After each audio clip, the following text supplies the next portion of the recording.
the last video, we completely prepped the bare metal in the engine bay and began the endless cycle of laying down Everglass short strand and sanding. We learned some techniques to see what works best for specific spots in the engine bay, but we also learned very quickly that this product is very thick. After many weeks of hard labor, patience, and some serious amount of time, we are finally in a good spot in the engine bay that we can prep other areas around it before we start laying down the Everglass light. The final step before primer. Let's get on with the show. What's up everyone? Hope you are all doing well. The last car build video I did a couple weeks ago, where I switched up my style of video and did some voiceover and then switched over to pure ASMR, well, that video actually did really good. Over 1,000 views in the last 2 weeks, and then I also gained some new subscribers. So thanks everyone, glad to see that video did well since I was very hesitant uploading it.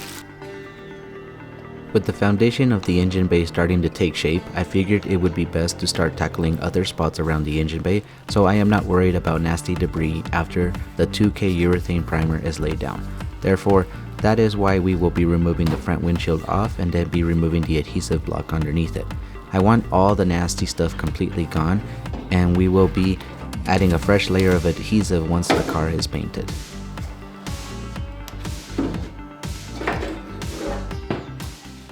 To be totally honest with you guys, I went through 3 different individuals in the past year, I would say, to try to come out and help me remove the glass, but no luck or no one would ever commit. I figured since I am more comfortable trying out new things, so why not give it a shot? After a couple of videos from YouTube University, it looked easy enough. So there's 2 things you need to buy. First, good suction cup handles, and second, the glass removal kit. You want to make sure you get the correct one and strong enough that the wire won't break on you.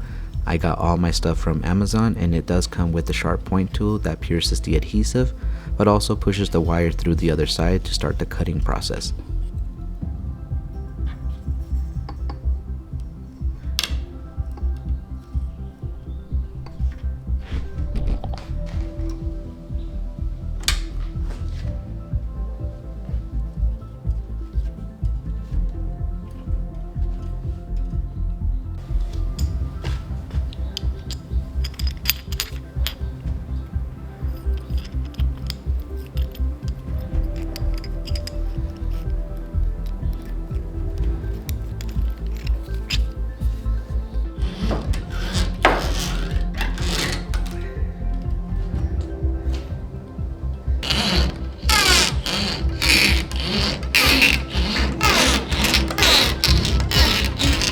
One thing I learned very quickly, this will be 5 times more easy if you have someone else assisting you.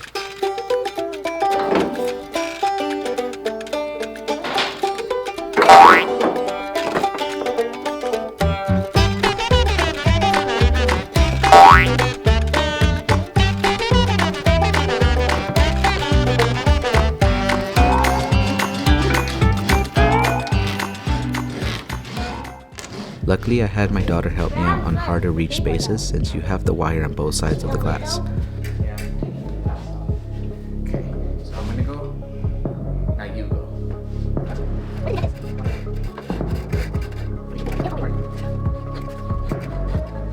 Secondly, you want to pay close attention to the angle of the wire on the outside. If you pay close attention, I started to rub on the chassis and leave rubbing marks. I don't think they were deep enough where I'm gonna have to apply any type of glaze, but just pay close attention. Last thing you want to do is cause more unnecessary work for yourself. I am very happy to have removed the glass. There is a lot of nasty debris buildup, and with the engine bay looking cleaner every time, I for sure want to make this part look as clean as possible.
show you guys what I got here.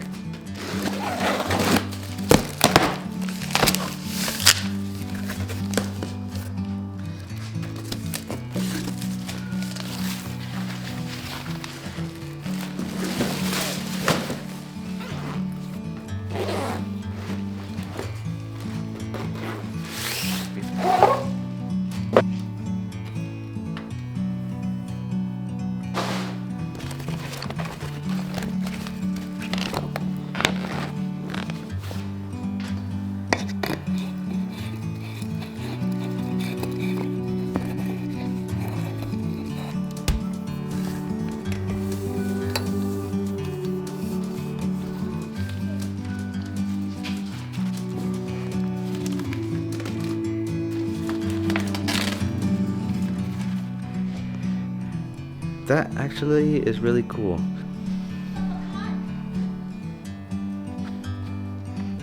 I like it.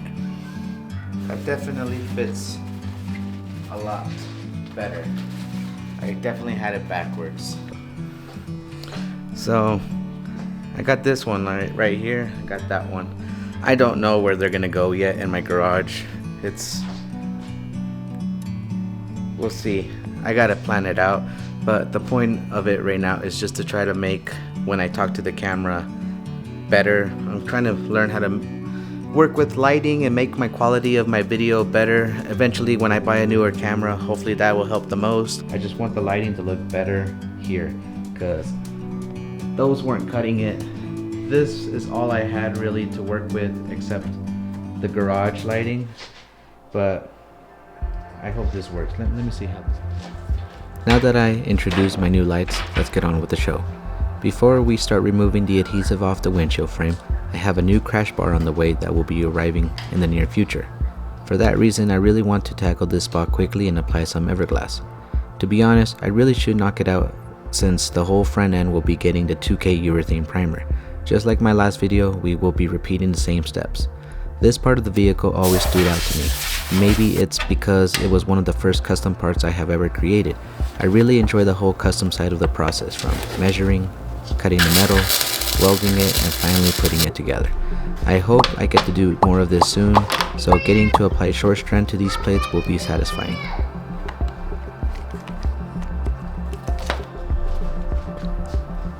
The weather has been extremely hot. I really wanted to record without my drum fan on, but there was no way.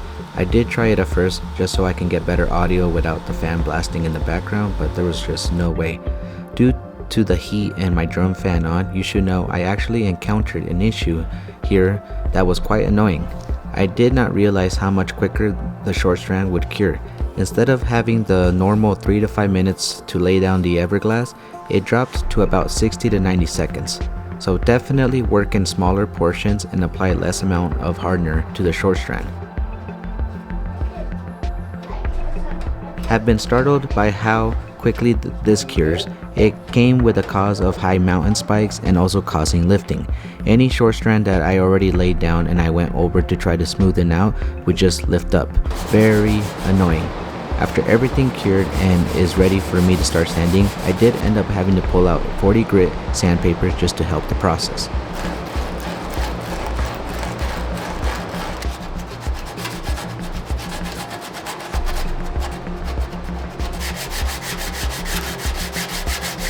Once the high mountain spikes were taken fairly low, I decided to start using my DA pad. Switched over to 80 grit and went at it. After you got everything smooth and get a feel for it, go at it once again by repeating the beginning steps just to help fill in the low spots.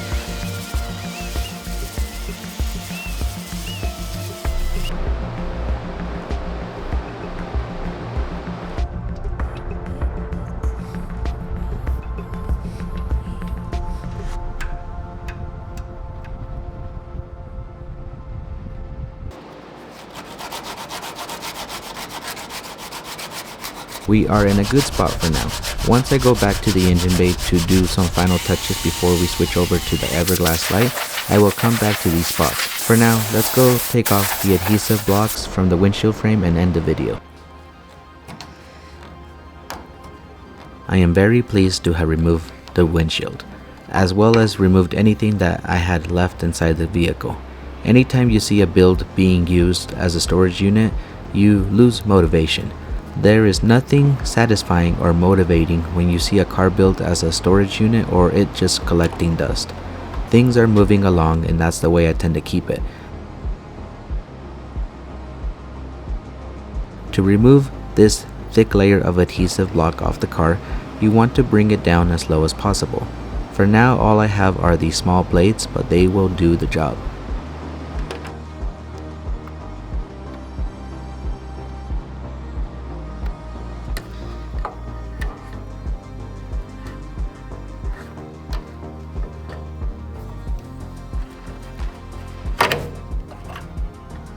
Once you feel like you are ready to use a grinder, you want to use the purple stripping disc. These do a great job not cutting too deep past to the point where you have to do body work. Don't forget to wear some proper PPE and have some type of ventilation for this process. As much as I thought I removed most of the adhesive, my grinder struggled to remove some of the taller adhesive sections and would kill my disc. I totally forgot I had ordered some angled wire disc for when I start cleaning the interior of the car. Those would have worked great here, but oh well, we made it through. For the tighter, harder to reach areas, I ended up using my belt sander. Still one of my best purchases, even though I wish I could use my pneumatic one more, but I don't have a big enough air compressor to keep up. If you have been watching for a long time now, some of you might know how much these chunks of seam seal have bothered me. They are just so ugly, and just by removing these alone will make a huge difference in my opinion to your engine bay. I do plan to place fresh seam seal, don't worry.